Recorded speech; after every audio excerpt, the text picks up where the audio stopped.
What's up, everyone? Welcome to another edition of Tarun's Thoughts. My name's Tarun Shetty. These are my thoughts. Hope you guys are doing well. I fully realize that I'm not releasing these videos at the frequency I used to, but time is pretty fleeting for everybody. I remember I used to work my last job and wake up, get to the office, work all day, grab a quick lunch, sometimes eat at my desk, come home like 6:30, 7:30, go to the gym, and then you're just exhausted, right? And it's like, oh my God.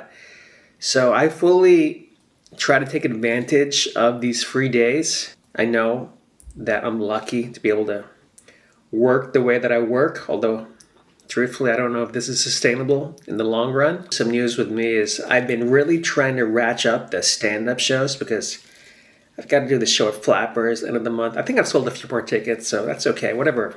I'm okay with whatever happens, really. But I've been trying to perform around LA, wherever I can get up, really. I was in Chino, California, performing at this place called Kelly's Pub, and it was just like redneck, blue-collar people, pretty much, which I don't mind so much, but now I go up first. The audience wasn't warmed up. It takes me a couple minutes. Just a lot of work. I was getting a little bit dejected because I was like, man, are these going to be like my spots for the rest of my life? These like C-level comedy rooms. And then I was looking at the landscape of TikTok and YouTube and Instagram, and really nobody's original. Everybody's just copying somebody else. Even I'm now trying to copy other people. I'm just trying to get a spark going. And somebody reminded me of this comedian named Steve Oedekirk. And Steve was a very funny comedian in the 80s and early 90s. And he went on to write for Living Color. I've never met the guy, but I guess he met Jim Carrey. He went on to write and direct the sequel to Ace Ventura. He wrote Bruce Almighty, a bunch of huge blockbuster movies. But what I liked most about him was that he's an original voice. And I was like, people like this still exist. And it was inspiring to me because I'm trying to pitch some things around town and it's really frustrating. It's like, oh my God, really?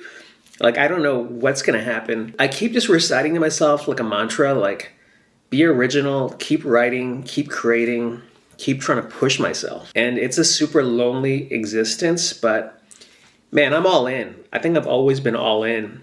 And I think I've made enough sacrifices to do this. At this point, wherever the ball lands, I just got to accept it. So it's more like a spiritual thing for me at this point in my life. This week, I'm performing at Yamashiro on Tuesday, which is a really hard show to get on. And I'm truthfully only getting on because I know the booker, and he asked me randomly to be on the show. And some big comedy stars are on that show. But don't go to that show. Go to my show, which is the following week if you're living in LA.